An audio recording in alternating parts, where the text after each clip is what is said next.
बिस्मिल्लाहिर्रहमानिर्रहीम। मैं हूं ताहिर ढिंडसा और आप देख रहे हैं टीडी डिजिटल। किसानों का एहतजाज इंडिया में दिल्ली के इर्द गिर्द फिर बड़े ज़ोर शोर पे, और 26 की उन्होंने तारीख दी है जिस पे वो भरपूर घेराव करेंगे, ट्रैक्टर्स के साथ आएंगे और दिन भी बड़ा अहम है।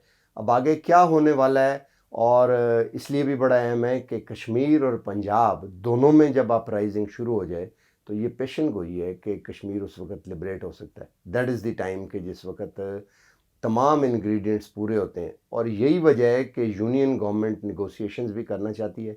लेकिन असल में मामला क्या है और इस वक्त क्या हम एक्सपेक्ट करते हैं 26 को। एक दफ़ा फिर हमारे साथ डॉक्टर आबिद क़य्यूम सुलैरी मौजूद हैं। पिछला प्रोग्राम हमने उर्दू अंग्रेज़ी में किया, तो इस दफ़ा हमने इस मुनासिब समझा कि इस प्रोग्राम को अंग्रेज़ी में करें। डॉक्टर साहब, वेरी वार्म वेलकम।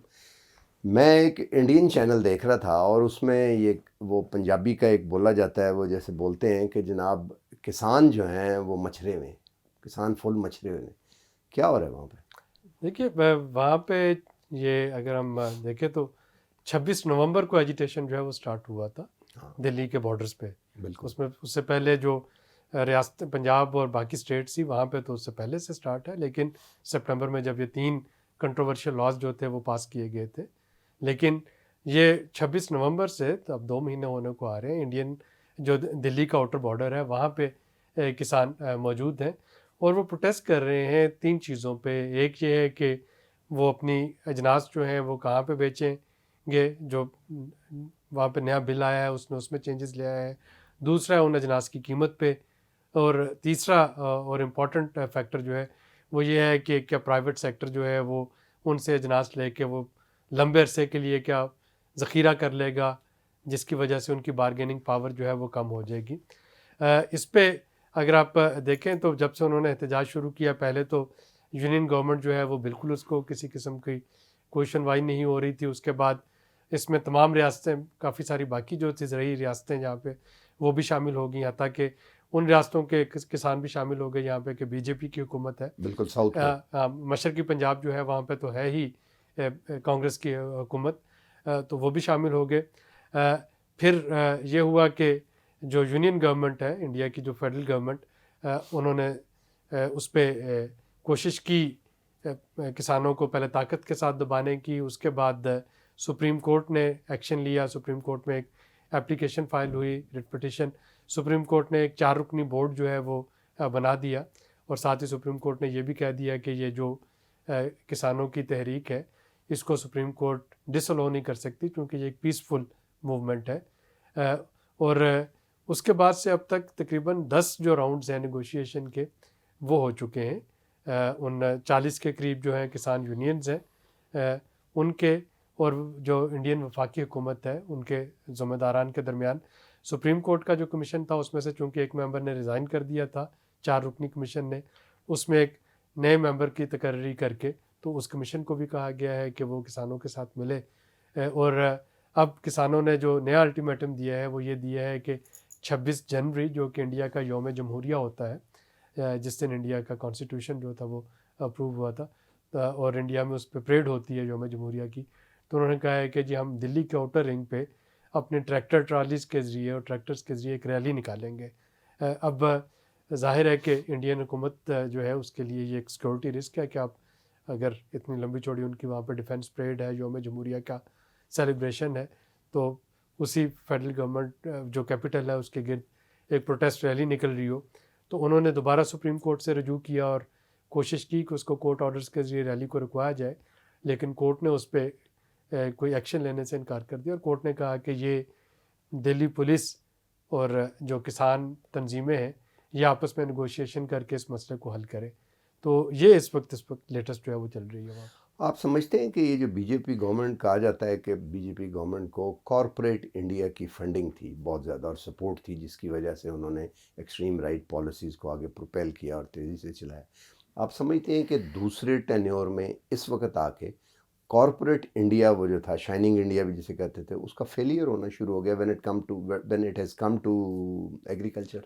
देखिए, फेलियर की बात करना शायद कबल वक्त होगा, और ये कहना कि बीजेपी की सिर्फ कॉरपोरेट सेक्टर से सपोर्ट थी, ये भी, या सिर्फ बीजेपी को कॉरपोरेट सेक्टर की सपोर्ट थी, बाकी पॉलिटिकल पार्टीज़ को नहीं थी, ये भी शायद को बहुत मुनासिब नहीं होगा। इस वक्त इंडिया में कॉर्पोरेट सेक्टर तकरीबन हर पॉलिटिकल पार्टी के साथ वो जलिन है, और ये सिर्फ इंडिया का नहीं है, अमेरिका में भी है, इवन आपके बाकी जो साउथ एशिया है वो वहाँ भी यही हाल है। बांग्लादेश में भी है। असल जो इशू है वो ये है कि भले एग्रीकल्चर जो है वो इंडिया की जीडीपी का सिर्फ 1/6 जो है वो कंट्रीब्यूट कर रही है, काफ़ी है, बहुत ज़्यादा है। 1/6 कंट्रीब्यूट नहीं, लेकिन भले सिर्फ 1/6 कर रही है, लेकिन जॉब के जब आप देखते हैं तो 40% से ज़्यादा जॉब जो है अभी भी एग्रीकल्चर में है। बिल्कुल ठीक है। और पंजाब और जो स्टेट्स जो हम बात करें हरियाणा की और पंजाब की और यूपी की, तो ये तो वो स्टेट्स हैं जो कि प्योरली डिपेंडेंट ही एग्रीकल्चर पे हैं। ठीक है। तो और जब हम अकेले यूपी की बात करते हैं तो हम देख रहे हैं 220 मिलियन की आबादी वाला सूबा है, पाकिस्तान की आबादी जितना, उतना एक सूबा है। तो जाहिर है वो जो इतने बड़े सेगमेंट ऑफ सोसाइटी को जब आप उसकी लाइवलीहुड को अफेक्ट करते हैं, वो कई दहाइयों से जिस तरीके से वो अपनी जो थी एग्रीकल्चर उसकी मार्केटिंग का जो उनको था एक लत पड़ी हुई आप कह लें, तो जब आप उसको ओवरनाइट चेंज करने की कोशिश करेंगे तो वो ज़ाहिर है उसका एक रिएक्शन तो आएगा। तो ये सिर्फ कॉर्पोरेट सेक्टर के खिलाफ रिएक्शन नहीं है, शायद कॉर्पोरेट सेक्टर को अगर कोई और मुराद दी जाती जिसमें किसान इफेक्ट ना हो रहे होते, कोई ऐसा सेगमेंट होता जिसका कि इतनी ज़्यादा तादाद में नफरी ताकत ना होती, तो आपको इस तरह का वो शायद रिएक्शन देखने में ना मिलता। अच्छा, एक यहाँ पे लेते हैं एक छोटा सा ब्रेक, हमारे साथ रहिए।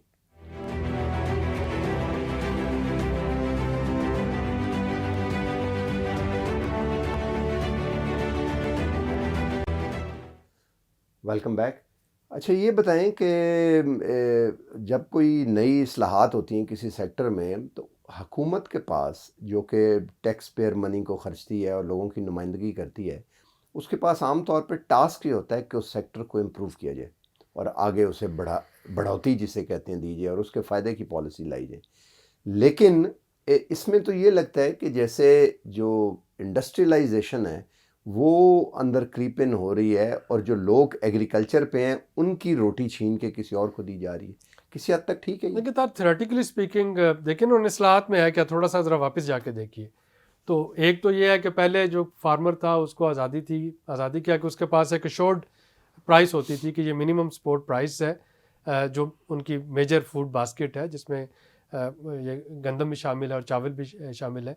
तो एक तो उनको मिनिमम प्राइस जो होती थी उसकी गारंटी थी कि जी ये कीमत तो मिलेगी, और वो जाके मंडियों में अपनी फसल जो है उस कीमत पे बेचते थे। तो उनको ये डर नहीं था कि फसल ज़्यादा हो गई तो ख़रीदेगा कोई नहीं, या कम हो गई तो शायद बहुत पैसे मिल जाएँ और अगले साल ज़्यादा हो जाए, जैसे हमारे यहाँ चावलों की फसल पे होता है या आलू की फसल पे आपने देखा माल रोड पे लोग आलू की ट्रालियाँ लेके फेंक रहे होते हैं कि जी ये तो लागत भी पूरी नहीं हो रही। तो एक तो उनको ये गारंटी थी, दूसरी उनको काफ़ी सारी सब्सिडीज़ जो है वो इस पर मिली हुई थी। यूटिलिटी बिल्स पे उनको काफ़ी सारी सब्सिडी, बिजली ट्यूबवेल पे उस पर काफ़ी सारी सब्सिडी थी। अच्छा, उसके बाद उनको जो टैक्स एग्जम्पशन है वो भी हासिल थी, और उसी तरह से उनको जो एग्रीकल्चर की इंश्योरेंस है वो भी हासिल थी। तो उनका ये एक बड़ा प्रिविलेज सेक्टर था। अब ये अगेन ये कोई बुरी बात नहीं है, अगर आप यूरोपियन यूनियन या अमेरिका को देखें तो उनकी सारी एग्रीकल्चर है ही सब्सिडाइज, बल्कि जितनी सब्सिडी वहाँ पे दी जाती है हमारे जैसे ममालिक जो है वो तो उसका सोच भी नहीं सकते। बिल्कुल ठीक है। इवन अगर आप ये इंडिया की केस स्टडी की भी बात करें तो इंडिया और यूरोपियन यूनियन की सब्सिडी में ज़मीन आसमान का फ़र्क है, लेकिन वहाँ पूरी जीडीपी से ज़्यादा सब्सिडी दी जाती है। लेकिन वहाँ पे ये है कि वहाँ पे समहाउ इतनी सब्सिडी देने के बावजूद चूँकि उस पर जो नंबर ऑफ पीपल जो कि एम्प्लॉयड है उन सेक्टर्स में वो बहुत थोड़े वो बहुत कम है, तो इसलिए कहा जाता है कि अच्छा जी ये फूड सिक्योरिटी सारी डिपेंडेंट है। अब हमारे जैसे ममालिक में चूँकि ये सिर्फ आपकी एक प्रोडक्शन यूनिट नहीं है जिसको आप प्राइवेटाइज करके उसमें एफिशिएंसी ले आए, ये आपका एक वे ऑफ लिविंग भी है, एक सोशल सेक्टर और ये आपका मेन लाइवलीहुड का ज़रिया भी है। यानी पाकिस्तान की अगर मैं देखता हूँ और इंडिया में भी शायद ऐसा ही होता होगा कि पाकिस्तान में हमारे पंजाब में अगर आप किसानों से जाके बात करें तो वो अपना मुनाफा या अपना नुकसान नहीं देखते, वहाँ पे नाक का मसला होता है कि इसके पास 2 एकड़ ज़मीन है और ये जाके बाज़ार से आटे का वो तोड़ा लेके आ रहा है, तो वो एक बड़ी इंसल्ट समझी जाती है कि जी ज़मींदार घराना होकर या काश्तकार होकर या बाज़ार से आटा लेते हैं, बाज़ार से चावल लेते हैं। तो वहाँ पे जो एग्रीकल्चर है वो एक आपका प्रेस्टीज का मैटर बन जाता है। तो इसको मॉडर्नाइज तो करना है, लेकिन मॉडर्नाइज करने से पहले अगर आप बिहेवियरल चेंज के बुनियादी पैरामीटर्स को फॉलो किए बगैर ओवरनाइट, जैसा कि इंडिया में हुआ कि उन्होंने बुलडोज करा के ये तीनों बिल पास करवा लिए कि अब कहीं भी वो जो है ओपन मार्केट में जाके अपनी सेल कर सकेंगे, जिसका किसान ये कहते हैं कि इसका मतलब ये होगा कि जब हमारी फसल जो है कम होगी हमें रेट ज़्यादा मिलेगा, जब फसल ज़्यादा होगी ओपन मार्केट में रेट नहीं मिलेगा, क्योंकि मंडियाँ आहिस्ता आहिस्ता अबॉलिश हो जाएंगी, आड़ती की मौत हो जाएगी। मिनिमम सपोर्ट प्राइस जो है वो आहिस्ता आहिस्ता ख़त्म हो जाएगी। फिर दूसरा वहाँ पे एक बिल के जरिए ये कहा गया कि प्राइवेट सेक्टर या कोई भी जितनी मर्जी एजेंट्स लेके उसको स्टोर कर सकता है। तो अगेन किसान ये कहता है कि जी जब हमारे आलू या हमारे पेरिशेबल कमोडिटीज़ या इवन गंदम भी, उसको स्टॉकिस्ट जो है वो ले लिया करेंगे औने पौने भाव, और उसके बाद वो उसको अपने बड़े बड़े साइलोज में स्टोर करके या रेफ्रिजरेटेड वो जो उनके चिलर्स में स्टोर करके, और जब वो ऑफ सीज़न होगा तो उसको डबल ट्रिपल प्राइस पे उसको बेचेंगे। तो वहाँ पे भी उनको एतराज़ है। अच्छा, ये भी है कि आड़ती सिस्टम ख़त्म हो जाएगा जब ज़ाहिर है, तो उसके बाद फिर वो अब्यूज़ ऑफ डोमिनेंस शुरू हो जाएगा। नहीं देखिए ना, आड़ती सिस्टम को यहाँ पे मैं नाज़रीन के लिए बताता चलूँ, हम भी आड़ती को पाकिस्तान में बड़ा क्रिटिसाइज़ करते हैं, लेकिन आड़ती सिस्टम को देखिए कि वो करता क्या है। आड़ती जो है वो आपकी जब खड़ी फसल ख़रीदता है, आप सरगोदे से आपके वो जब हाँ, वो मंडी के अंदर तो किन्नू का बाग खरीदता है, गंदम भी नहीं अगर वो किन्नू का बाग खरीदता है तो वो क्या कर रहा है, आपको इंश्योरेंस दे रहा है आपकी। इसका मतलब ये है कि अब आंधी आए, बारिश आए, तूफान आए, ये उसकी है। फिर वो उसकी ग्रेडिंग कर रहा है, उसकी पैकिंग कर रहा है, उसको ले जाके वो एक्सपोर्ट कर रहा है, उसकी पॉलिशिंग कर रहा है। यही हाल गंदम का है। अगर मैं छोटा किसान हूँ, मैं इतनी गंदम मेरे पास नहीं कि ट्राली भर के लेके जा सकूँ, तो आड़ती जो मुझसे मेरे 2-3 बोरियाँ जो गंदम की सरप्लस है वो लेता है, और इस तरह से थोड़ी थोड़ी इकट्ठी करके कपास की फुटी का भी है जी। और उसके बाद फिर आड़ती आपका बैंक है जो कि आपको कोलेटरल के बगैर लोन देता है। तो अगली फसल के लिए जब मुझे इनपुट लेना है तो मुझे लोन भी प्रोवाइड करता है, और उसके बदले में मुझसे कुछ नहीं मांग रहा है।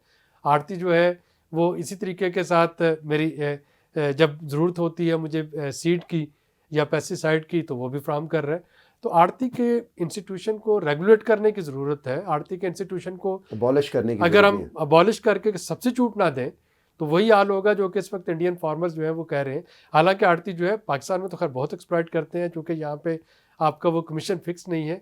इंडिया में तो ऑन एन एवरेज तकरीबन आड़ती जो है उसको 5 से 6% जो उसका कमीशन मिलता है, बहुत है। हाँ, तो वो उसका फिक्स है। नहीं, कम से कम सर्टेनिटी है ना। हमारे यहाँ तो आड़ती जो होते हैं, जब आपकी ग्लट आता है, राइस का जब ग्लट आता है या किसी और फसल का जब ग्लट आता है, तो वो उठाने से इनकार कर देते हैं, और जब वो कम होती है तो वो आके ख़रीद रहे होते हैं, जैसे अभी। अच्छा, ये बताइए कि लगता क्या आपको 26 को क्या ये हो जाएगा कि वो अभी जैसे हम प्रोग्राम से पहले आप ही जिक्र कर रहे थे कि वो इंडियन गवर्नमेंट जो है वो जहाँ पे वो नहीं है वहाँ पे, तो देखिए इस वक्त आपके पास 2 सिनेरियो बन रहे हैं। एक तो ये है कि 40 के करीब यूनियंस हैं किसानों की, जिनके साथ इस वक्त मुज़ाकरात चल रहे हैं, और मैं समझता हूँ कि ये इंडियन फार्मर्स की बहुत बड़ी सक्सेस है कि इतने महीने गुजर जाने के बाद बावजूद वहाँ पे एक यूनिटी कायम है। और इस यूनिटी की एक बुनियादी वजह और भी है ताहिर कि उन्होंने इस पूरी कैंपेन को पोलिटिसाइज नहीं होने दिया।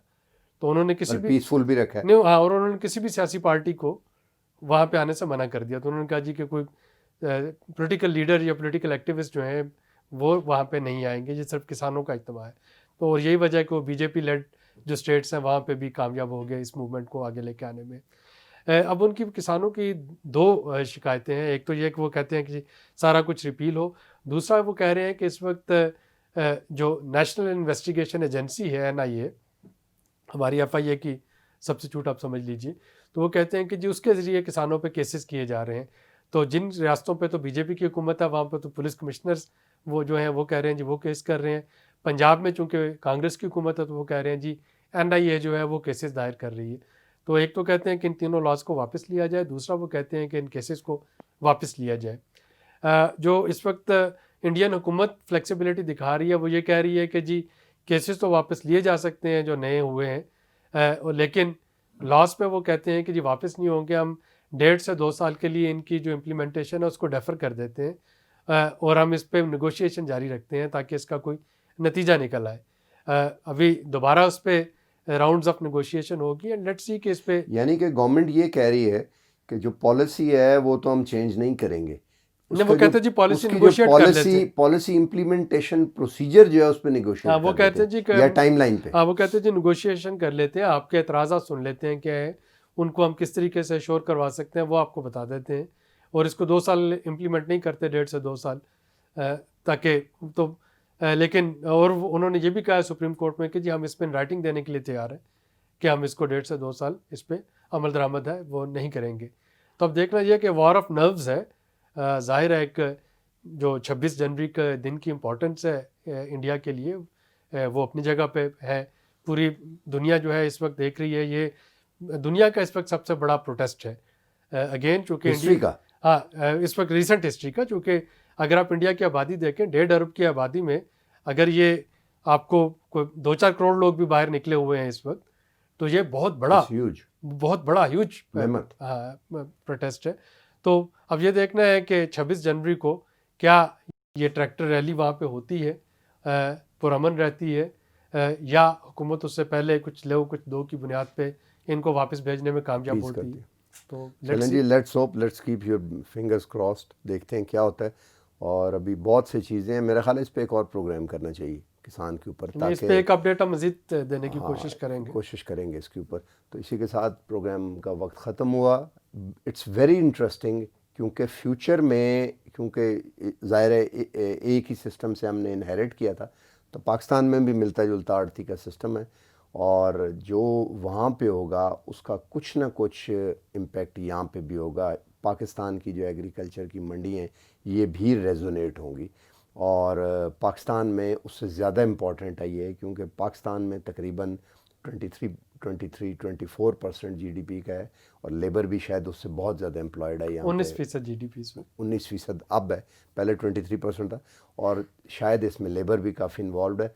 तो देखते हैं कि क्या होता है। इसके साथ ही आज के प्रोग्राम को ख़त्म करने की इजाज़त दें। अल्लाह हाफ़िज़।